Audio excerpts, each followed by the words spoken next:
Assalamualaikum warahmatullahi wabarakatuh. Apa kabar teman-teman? Mudah-mudahan sehat semua ya. Sehat jasmani, rohani, dilancarkan segala urusan dan aktivitasnya, diberkahi segalanya. Amin ya robbal alamin. Baik teman-teman, kali ini QFS ya. Kita coba mempelajari memahami QFS. Apa sih QFS itu? Tujuannya apa? Fungsinya apa? Bagaimana? Seperti apa? Gitu kan. Itu pertanyaannya kan. Jadi mungkin teman-teman ada yang coba nerka-nerka atau cuman baca selintas dan sebagainya ya, apa namanya, ini ada yang dianggap teori konspirasi, ada yang dianggap juga ini real bakal terjadi ya, jadi macam-macam lah. Hal-hal seperti ini nggak ada salahnya kita pahami dulu. Adapun terwujud atau tidaknya ya, sebuah proyek ya itu tergantung daripada elemen-elemen yang terlibat di dalamnya. Ya, kita nggak tahu seperti apa dan bagaimana karena kita bukan decision maker yang pertama. Ya, decision maker yang utama ya mereka lah di luaran sana yang memang menjadi elit global yang mampu mengeksekusi daripada proyek ini gitu teman-teman ya. Jadi memang teman-teman ya, sebelum kita lanjutkan, saya juga udah lama ya nggak upload. Udah beberapa hari biasa, jadi ya begitulah kadang-kadang ya, sesempatnya aja saya coba kali ini karena memang QFS ini perlu kiranya memang kita harus pelajari, pahami. Jadi supaya apa? Supaya kita juga tidak salah memahami. Jadi ada yang terlalu over memahaminya, ada yang juga apa namanya kurang memahami. Jadi kita coba belajar sama-sama lah, artinya begitu ya. Oke, kita langsung aja. Saya coba lihat di iax.ai ya di atas. Nah, ini kan ada masalah geseran-geseran, tapi ini kali ini enggak lah. Nggak usah diobrolin dulu yang geseran-geseran, nantilah terpisah aja. Tapi di sini kita coba lihat yang poin 2 ini, sistem keuangan kuantum ya, sumbernya dari iax.ai. Nah, ini dia mengatakan bahwa QFS itu adalah kerangka teoritis ya. Jadi masih termasuk golongan teori yang diusulkan oleh beberapa pendukung keuangan alternatif yang menyarankan sistem keuangan global baru berdasarkan teknologi komputasi kuantum. Nah, para pendukung mengklaim, pendukung QFS ini, bahwa QFS akan menggantikan sistem perbankan tradisional dengan metode yang lebih aman katanya ya, lebih aman, lebih transparan dan efisien dalam melakukan transaksi. Fitur-fitur utama yang sering dikaitkan dengan QFS meliputi apa? Fitur utamanya adalah teknologi kuantum ya, kemudian desentralisasi, kemudian transparansi. Ya, jadi ini apa namanya, tiga hal utama yang mendukung daripada QFS. Namun penting untuk dicatat katanya. Nah, ini catatan buat kita bahwa hingga Desember 2024, 1 bulan kemarin ya, belum ada implementasi QFS yang terverifikasi dalam kapasitas resmi apapun dalam keuangan global. Ya, ini kemarin loh, 2024 ya. Jadi belum ada. Jadi belum ada yang terverifikasi dalam kapasitas resmi. Nah, jadi masih berupa teori, rencana ya. Proyek kan berawal dari gagasan, ide, rencana ya.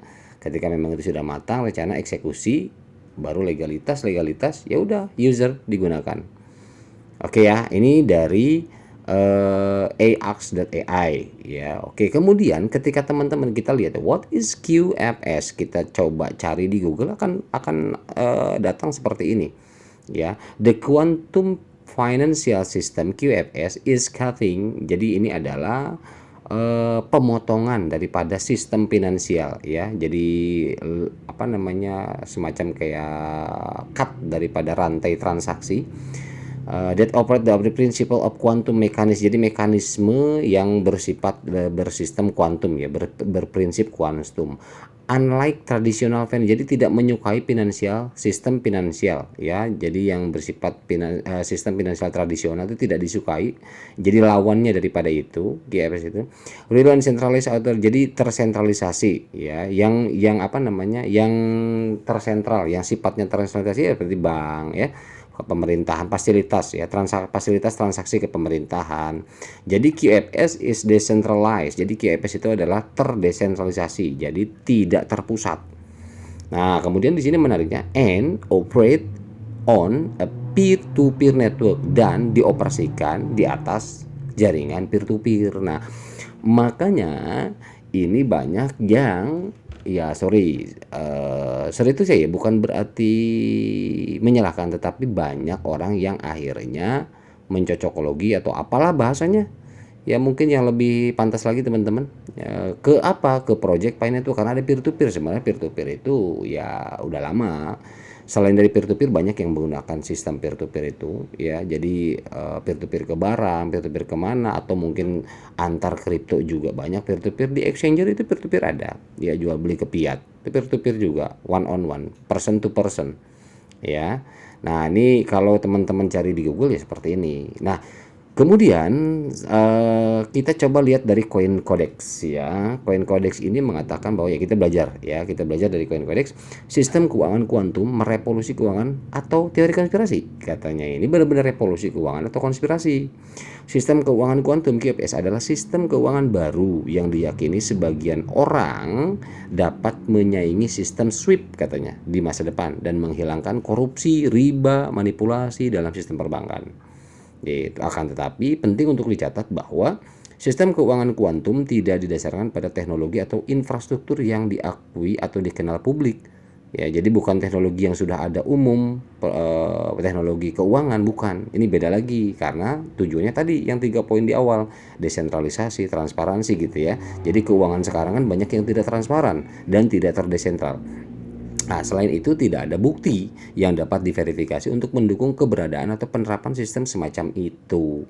Jadi kalau secara global, secara resmi itu belum ada. Tetapi ini baru project, sifatnya baru project, baru rencana gitu teman-teman. Jadi teman-teman jangan letterlek langsung memahami bahwa oh Bapak QFS segala macam, ya belum tentu. Itu aja dulu. Ya, tetapi kita berharap mudah-mudahan memang kalau memang ini baik adanya ya terwujud gitu kan. Nah, ini poin-poin utamanya adalah sistem keuangan kuantum atau QFS adalah sistem keuangan teoritis yang tadi yang di awal ya, yang bertujuan untuk menantang sistem perbankan yang ada dan mengatasi masalah seperti korupsi, manipulasi sektor keuangan dan lain-lain. Diyakini bahwa QFS akan menggunakan kecerdasan buatan AI dalam transaksinya ya dan komputasi kuantum untuk merevolusi transaksi keuangan dan menghilangkan kebutuhan akan sistem tradisional seperti SWIFT. Gitu teman-teman, nanti teman-teman tinggal cari lagi dah di Google SWIFT apa, bagaimana, seperti apa gitu ya, untuk memperdalam lagi pemahamannya. Kemudian QFS dirancang untuk menahan upaya pemecahan enskripsi oleh komputer kuantum yang dapat didefinisikan ulang keamanan data di dunia digital. Meskipun investasi langsung dalam QFS tidak memungkinkan, beberapa orang yakin bahwa mata uang kripto yang sesuai dengan ISO 20022 dapat memainkan peran penting dalam sistem baru. Nah, ISO 20022 terakhir memang diinformasikan yang sudah legalisasi di ISO 20022 ini adalah diantaranya XRP, XLM, kemudian Alto, nanti ada deh Alto apa kalau nggak salah ya, kemudian Pi Network ya, kemudian Algora ya atau apalah, nanti coba kita lihat. Nah jadi termasuk salah satunya adalah Pi Network. Nah ini yang akhirnya rame karena memang sudah masuk di ISO 20022 dan pihak terkait pun sudah mengklaim. XRP sudah mengklaim, XLM ya dari Stellar sudah mengklaim, Pi Network juga sudah mengklaim karena memang sudah dilegalisasi oleh ISO 20022, udah masuk lah daftar ISO 20022 gitu teman-teman. Nah jadi makanya cenderung mengerucut bahwa project itulah yang akan cocok melaksanakan daripada project QFS ini. Nah tapi kan begini teman-teman, artinya ketika kita menjalankan Pi Network ataupun apapun project yang memang belum pasti ya jangan dulu jangan dulu diakui bahwa QFS ini bakal terjadi di koin anu gitu. Nah itu kan belum pasti gitu teman-teman ya. Jadi yang penting kita pahami dulu, kita pelajari dulu, oh QFS ini begini gitu kan, manfaatnya apa. Jadi manfaatnya adalah untuk betul-betul mendesentralisasi sistem keuangan, tujuannya kan ke sana ya, terus mentransparansi sistem keuangan kayak gitu. Oke, Kemudian, teknologi berbasis kuantum dalam keuangan menawarkan manfaat seperti peningkatan daya komputasi, ya daya komputasinya lebih meningkat, lebih cepat transaksi dan lain sebagainya.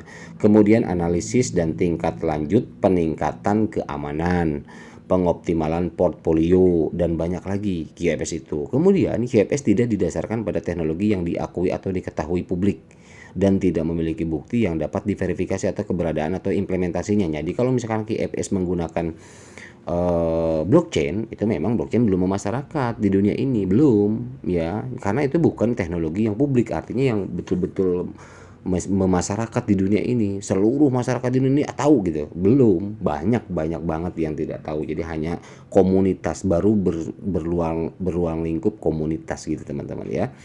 Kemudian ketersediaan komputer kuantum yang terbatas, nah ini jadi kendala juga. Kemudian masalah skalabilitas dan risiko keamanan perlu ditangani untuk implementasi yang luas dalam keuangan. Kalau memang ini QFS menjadi satu proyek atau rencana untuk dieksekusi ya, atau untuk dijalankan di dunia tentunya global ya. Oke. Kemudian di sini secara teori ya, QFS dapat merevolusi cara kita berinteraksi dengan uang. Ya, nah ini kuantum algoritmnya ya. Sistem keuangan kuantum yang baru diharapkan dapat menangani semua transaksi melalui sistem AI yang canggih. Memang ya, sekarang AI ini udah luar biasa teman-teman, tidak bisa dihindari, apapun kita bisa buat dengan AI. Ilmu apapun, pengalaman apapun, kita mau nyari apa segala macam ya sama lah. Sebelumnya kan, sebelum AI kan apa-apa tuh Google, apa-apa tuh YouTube ya. Nah sekarang ada pesaing baru, yaitu mulai meningkatnya teknologi dengan adanya kecerdasan buatan AI ya. Itu kemudian sehingga menghilangkan kebutuhan bank dan lembaga keuangan untuk memainkan peran perantara dalam menangani transaksi. Kalau perbankan transaksi mungkin menggunakan manusia, kita transaksi. Kalau misalkan teknologi yang ada di perbankan transfer, iya memang tidak menggunakan manusia, tetapi ketika kita offline, kita datang ke bank, itu ada manusia. Nah kalau ada AI, habis semua. Nah ini juga sebetulnya gini teman-teman, kalau berhubungan dengan perbankan udah pasti heboh lama, dan ketika pun itu memang disetujui secara global juga butuh waktu, nggak serta-merta langsung tergantikan. Perbankan langsung tutup semua total. Mereka juga yang punya usaha atau bisnis bank ya nggak mau langsung tutup begitu aja, karena income mereka terhenti. Nah ini akan jadi pro kontra nantinya, dan itu tidak bisa langsung dalam sekejap digantikan, nggak bisa. Kalau hemat saya, yang saya pahami tidak bisa seperti itu yang harus kita pahami. Tetapi ini kenapa kita pelajari, pahami adalah untuk apa? Untuk ketika ada yang menyangkut dengan QFS kita sudah paham, kita sudah ngerti, rencana yang ini. Jadi artinya jadi ataupun tidak, ya kita bukan eksekutor kok. Kita bukan decision makernya ya mereka. Kita lihat aja, yang penting kita paham, kita tahu. Ketika ada perubahan perekonomian dunia, arahnya kemana, seperti apa, kalau kita udah ngerti, udah tahu, ke sana. Jadi udah nggak ini lagi ya, udah nggak celingak-celinguk gitu loh. Nah sekarang pertanyaannya adalah, apakah sistem keuangan kuantum ini nyata? Ya, konsep sistem keuangan kuantum QFS banyak dibahas di komunitas daring, seringkali dalam konteks berbagai teori konspirasi dan spekulasi keuangan. Dalam banyak kasus, pengguna mempromosikan investasi atau mata uang kripto. Nah, tadi yang saya bilang. Jadi, pengguna kripto ini yang mempromosikan investasi kripto ini yang cocok, kripto ini yang cocok gitu loh. Jadi, tetap kita juga hati-hati. Apakah benar developer kripto itu menggunakan teknologi QFS nantinya? Nah, kita kan nggak tahu. Bisa aja cuman modal cuap mereka, yang penting komunitas mereka naik, meningkat, adopsinya banyak, kan bisa saja. Kita nggak bisa pastiin. Apa coba buktinya? Bisakah kita lihat? Bisakah memberikan bukti kepada kita bahwa itu benar adanya, cocok untuk QFS nanti, dan itu sudah mulai terrealisasi? Kan kita nggak tahu ya. Nah kemudian uang kripto tentu yang akan diuntungkan saat QFS mulai berlaku. Jadi banyak yang mempromosikan ketika investasi di kripto ini nanti ketika QFS mulai berlaku, kita akan diuntungkan, misalkan seperti itu. Nah itu kita harus hati-hati juga. Kenyataannya tidak ada proyek atau usaha konkret oleh otoritas dan lembaga keuangan yang dapat ditunjuk dan diberi label sebagai QFS, belum. Termasuk P-Network ya, yang kita jalani saat ini belum, baru masuk posisi ISO.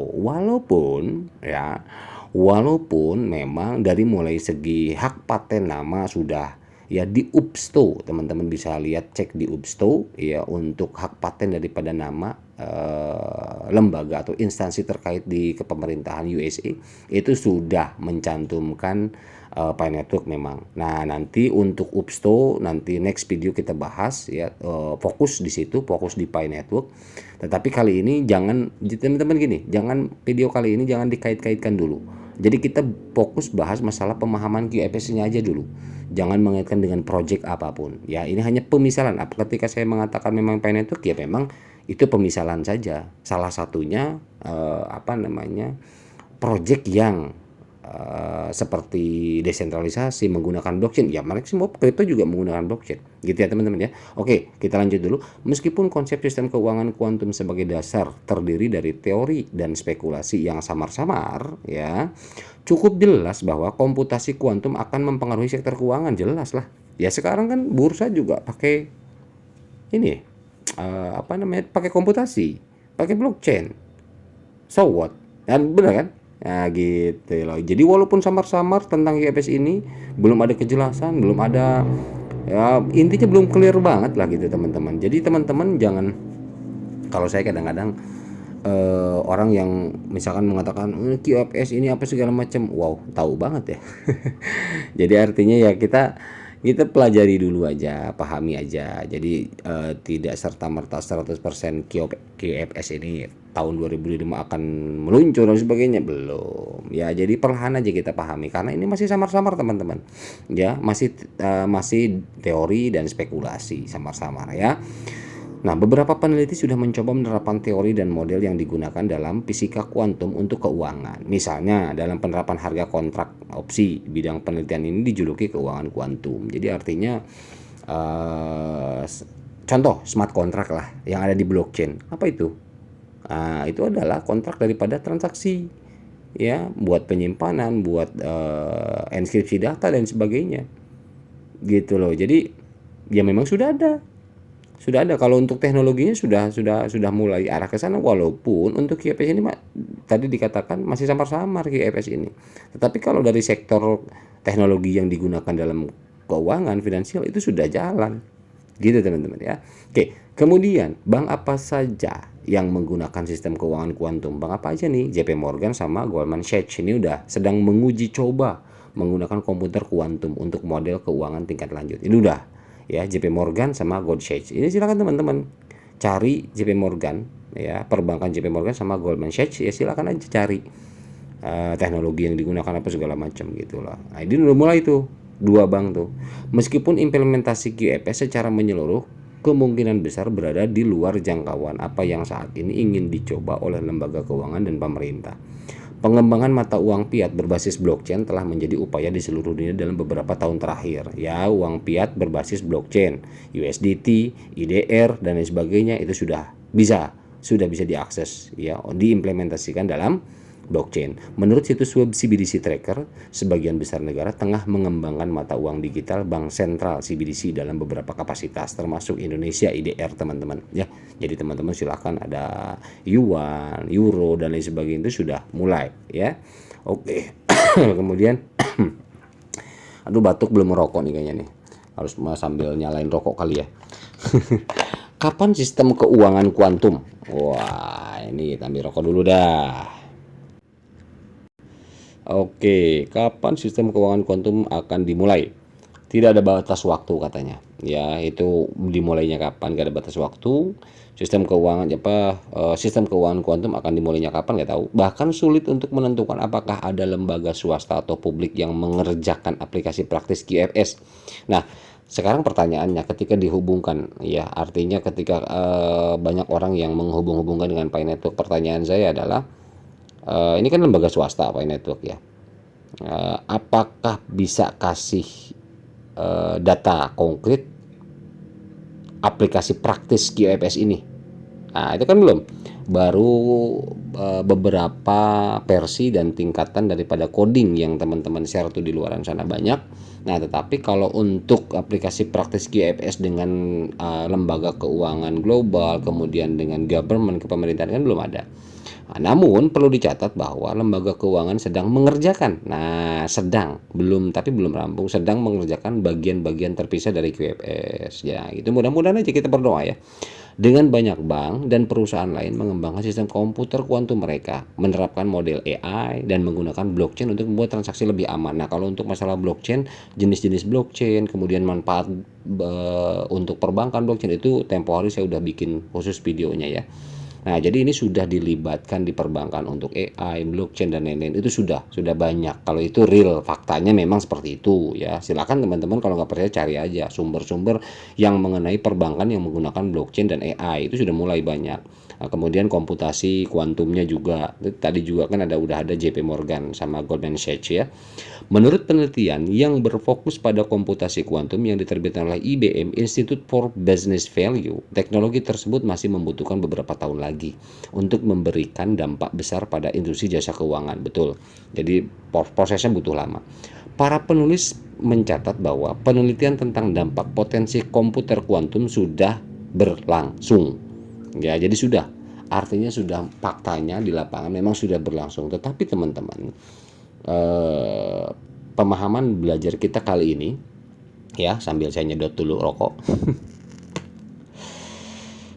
Jadi pemahaman masalah kuantum ini kita cukup pahami saja. Ada yang memang sudah direalisasikan di lapangan, ada yang jadi bagian-bagiannya ya. Jadi belum, ibarat kata satu bundel ini, satu mangkok ini, beberapa sendok itu sudah diterapkan, tetapi ketika kita ngambil dari satu mangkok, sendok kesekiannya itu belum kelar ini. Nah, itu kan belum. Jadi artinya adalah masih dalam proses. Berhasil atau tidaknya katanya masih butuh waktu, kan di sini dibilang tadi ya, beberapa tahun lagi gitu loh untuk masalah QFS ini. Jadi kalau misalkan ada orang, wah ini 2025 dengan adanya Pineto QFS akan selesai segala macam, belum tentu ya, artinya belum tentu. Jadi kita jangan letterlock juga, informasi jangan ambil asal. Oke, kemudian meskipun teknologi komputasi kuantum masih dalam tahap awal saat ini ya, akhir-akhir ini kita telah melihat peningkatan yang signifikan. Pada bulan Desember, raksasa teknologi Google memperkenalkan chip Quantum Willow. Ini Google loh ya, yang dapat mengurangi kesalahan secara eksponensial seiring dengan peningkatan jumlah qubit. Hal ini mengatasi, qubit ini apa ya? Nantilah coba kita cari ya. Hal ini mengatasi tantangan penting dalam koreksi kesalahan kuantum yang telah dipecahkan oleh para peneliti selama hampir 3 dekade. Selain itu, chip Willow ya dari Google tadi mampu menjalankan benchmark RCS ya, Random Circuit Sampling, singkatan dari Random Circuit Sampling, dalam waktu kurang dari 5 menit. Wow, jadi mungkin ada satu transaksi besar dalam kurang dari 5 menit itu clear. Perhitungan yang sama akan membutuhkan waktu 10 septiliun tahun bagi superkomputer untuk menyelesaikannya. Wah, jadi ada beberapa kinerja komputer yang mungkin ini kecepatannya benar-benar luar biasa. Nah, ini Google sudah ya, chip komputer ini namanya Quantum Willow. Ini dia sudah ada gitu pada bulan Desember kemarin. Nah, ini ada akun X resminya dari Google Quantum AI. Wow, gitu loh. Ini sudah mulai implementasi, sudah mulai merealisasikan step by step, tahapan-tahapannya sudah gitu. Walaupun belum bisa dikatakan QFS ini akan terwujud 100%, belum. Jadi hanya sebagian-sebagian saja pecahan-pecahannya. Bagaimana cara berinvestasi dalam sistem keuangan kuantum? Anda tidak dapat berinvestasi dalam sistem kuantum ya, setidaknya tidak secara langsung. Namun beberapa orang percaya bahwa mata uang kripto yang sesuai dengan ISO 2002 akan memainkan peran utama dalam sistem keuangan kuantum yang baru, sehingga Anda dapat berinvestasi dalam mata uang kripto tersebut untuk mendapatkan potensi exposure pasar terhadap QFS. Nah, ini ada pemahamannya ke sana. Oke, kemudian cara tidak langsung, tapi gini, untuk sebelum kita lanjut, yang masuk ke ISO 20022 ini kan yang kita tahu ya dari tahun kemarin bahwa diantaranya ada XRP dan XLM ya. Nah, XRP sendiri ketika pun memang sudah masuk di ISO 20022, tetapi peningkatan value belum begitu eksponensial. Ada ya, ada PAM-nya, termasuk juga XLM dan lain-lain ada memang.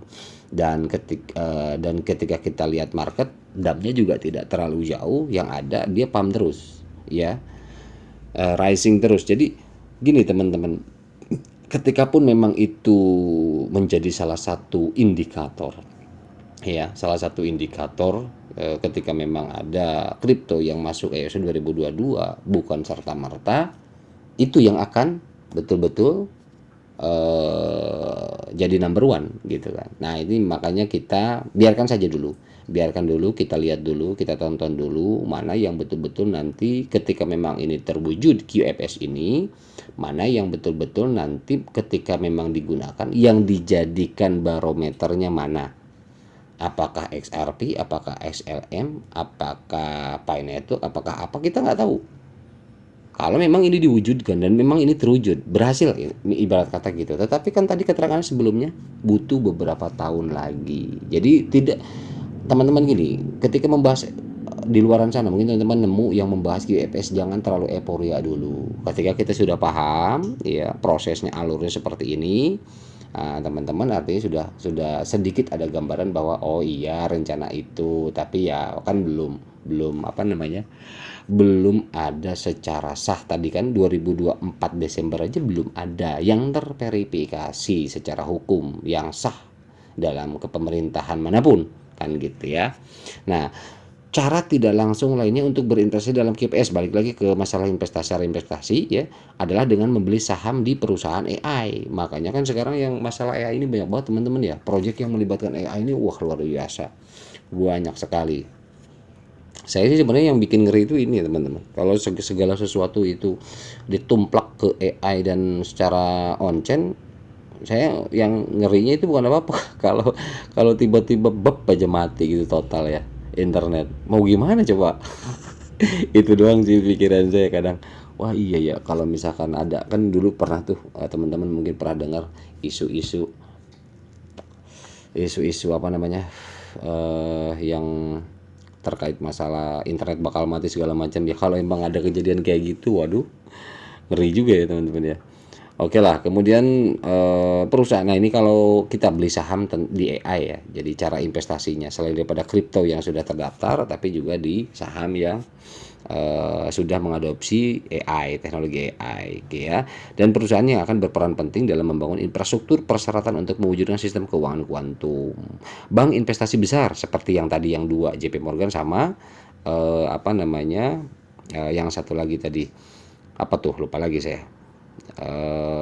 Ini apa lagi, Barclays ya, Barclays, kemudian IBM, hanyalah beberapa perusahaan yang berada di garis depan dalam penerapan komputasi kuantum ya, memang udah duluan ya kalau misalkan memang ini sudah terwujud dan berhasil. Oke, selanjutnya manfaat penggunaan teknologi kuantum dalam keuangan. Itu manfaat kegunaannya apa sih?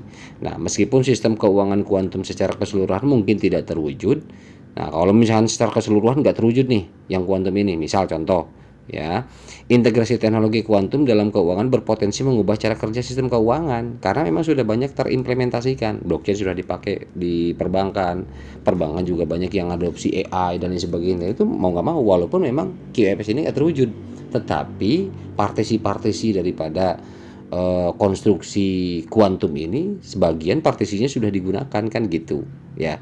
Nah ini berpotensi mengubah cara kerja sistem keuangan gitu. Nah ini berikut manfaat yang dapat diberikan komputasi kuantum pada keuangan. Nah, manfaatnya adalah yang bakal didapat adalah peningkatan daya komputasi yang menggunakan komputer.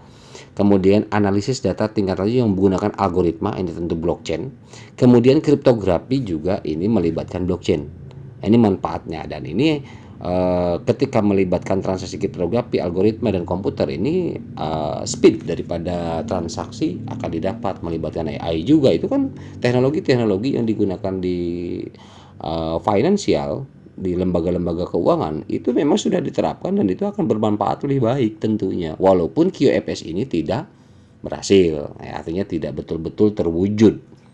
Oke, kemudian apalagi optimalisasi portfolio, itu komputasi kuantum dapat mengoptimalkan portfolio investasi.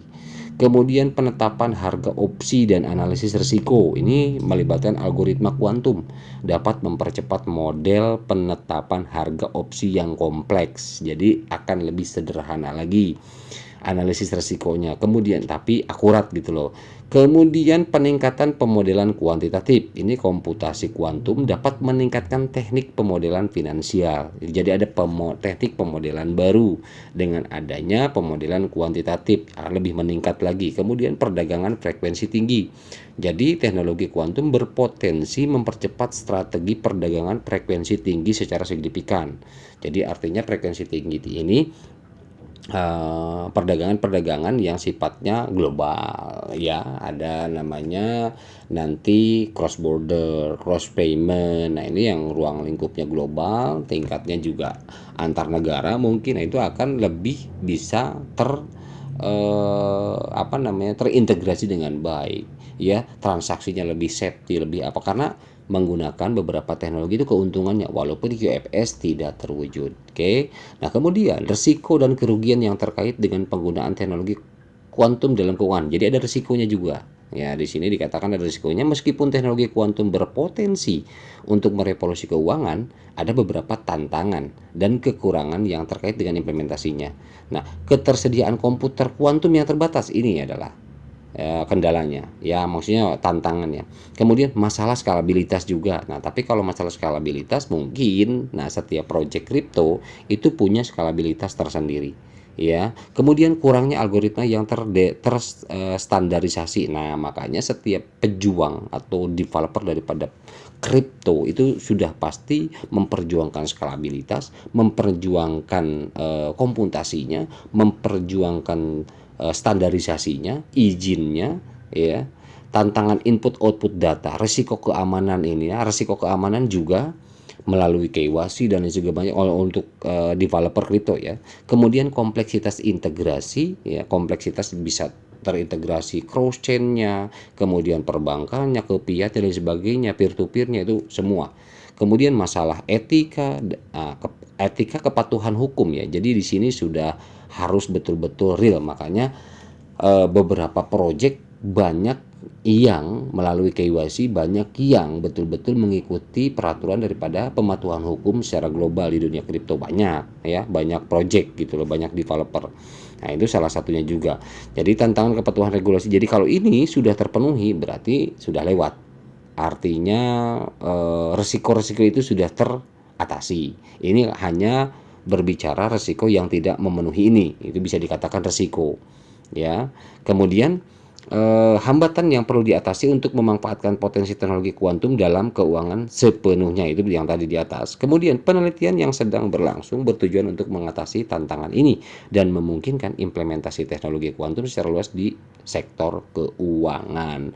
Contoh mata uang kripto yang tahan kuantum katanya. Nah, mata uang kripto yang tahan kuantum nih, di antaranya adalah di sini Inskripsi RSA dianggap sangat rentan terhadap serangan dari komputer kuantum. Ini yang inskripsi RSA ini yang dianggap rentan karena nanti akan yang komputer konvensional akan berbenturan dengan komputer atau komputasi yang kuantum. Nah, ini adalah kelemahannya adalah di inskripsi RSA dianggap sangat rentan kata. Kemudian beberapa proyek mata uang kripto berupaya mengambil pendekatan proaktif terhadap masalah ini. Ya, jadi beberapa developer kripto ini mendekati ke sana, bagaimana mengatasi solusi daripada kelemahan ini gitu. Makanya proyek-proyek kripto yang tidak mendekatkan diri ke sistem komputasi kuantum mungkin akan menemukan kendala dan kesulitan tersendiri nantinya. Ini yang harus kita pahami, jadi nggak asal kita percaya developer ini segala macam kuantum segala macam, belum tentu. Jadi kita harus betul-betul analisis juga, ini kripto betul atau tidak masuk ISO, ini betul juga sudah menggunakan komputer sistem kuantum, kemudian apakah terskalabilitas, apakah betul ini sudah terdesentralisasi, apakah bagaimana gitu lah. Nah, kalau misalkan teman-teman nanya Alpi Network sudah terdesentralisasi belum, saya katakan belum. Saat ini belum, P-Network belum, walaupun tujuannya arahnya ke sana. Nah, kemudian selanjutnya ada algoritma, ya, Algorand namanya. Nah, ini Algorand teman-teman di bursa boleh dicek silahkan. Ya, Algorand ini adalah platform blockchain Gitu. Kemudian ada juga Nervos. Nervos ini adalah blockchain proof of work ya. Kayak Bitcoin, Bitcoin juga proof of work. Ini adalah salah satu yang katanya ya, bukan salah satu, beberapa yang katanya ini tahan daripada komputer kuantum, katanya begitu. Serangan-serangan komputer kuantum nih yang tahan, yang bisa improve mungkin nantinya. Kemudian rantai ozon ya, ozon chain adalah mata uang kripto tahan kuantum katanya gitu. Nah, ini ada akun resminya. Ini kan klaim-klaim dari beberapa pihak lah mungkin ya. Kemudian ada Mochimo yang menjuluki dirinya sebagai mata uang untuk era pasca kuantum ya, setelah kuantum itu launching ya, QFS itu launching, ini Mochimo sebagai mata uang era katanya, salah satu yang sudah siap menghadapi dengan pasca kuantum, komputasi kuantum, berarti dia sudah mulai menggunakan komputasi kuantum. Kemudian platform QAN ya, kan platform adalah blockchain layer 1 yang memungkinkan pengembang dan perusahaan membuat kontrak pintar yang tahan kuantum katanya. Jadi banyak teman-teman gitu. Enak juga nih rokok. Jadi kemudian buku besar tahan kuantum, ada Quantum Resistant Ledger. Wah, pokoknya banyak banget ya. Kemudian Calprem, ya ini platform generasi berikutnya. Jadi banyak yang mengklaim teman-teman, banyak yang mengklaim. Intinya teknologi kuantum dapat merevolusi industri keuangan, betul. Tetapi kita harus pahami dulu, ini adalah proses, ini adalah project. Jadi belum clear ya. Konsep sistem keuangan kuantum telah menjadi subjek berbagai teori konspirasi yang menyatakan bahwa sistem ini dapat menggantikan sistem keuangan saat ini dan menghilangkan bank sebagai perantara. Bisa perang nih kalau bank sampai ya, nanti kita nonton aja lah. Dan AI yang bertanggung jawab atas transaksi sehingga menghilangkan transaksi. Meskipun premisnya terdengar bagus, ya, tidak ada bukti yang dapat diverifikasi yang mendukung keberadaan atau penerapannya. Jadi memang belum ada penerapan yang betul-betul real banget, belum ada saat ini. Tapi premisnya bagus. Ya, meskipun QFS sendiri mungkin tidak terwujud, integrasi teknologi kuantum dalam keuangan menawarkan manfaat seperti peningkatan daya yang tadi ya. Jadi banyak hal yang termanfaatkan dengan baik ketika pun QFS tidak berhasil atau tidak jadi. Gitu teman-teman ya. Oke, itu aja teman-teman. Mohon maaf ya bila video ini terlalu panjang. Ini hanya sharing saja, ini berbagi. Teman-teman silahkan nambah informasi tentang QFS ini dari luaran sana, banyak sumber yang mungkin bisa dicari, bisa dibaca, dipahami, dipelajari. Ini saya hanya berbagi saja dari sumber yang menurut saya memang kita harus coba telisik lagi. Banyak hal yang memang masih belum jelas ya, silahkan teman-teman cari dari sumber lain gitu ya teman-teman ya. Oke, itu aja teman-teman. Mohon maaf bila ada salah-salah kata. Mudah-mudahan informasi ini bermanfaat. Wabillahi taufiq. Assalamualaikum warahmatullahi wabarakatuh.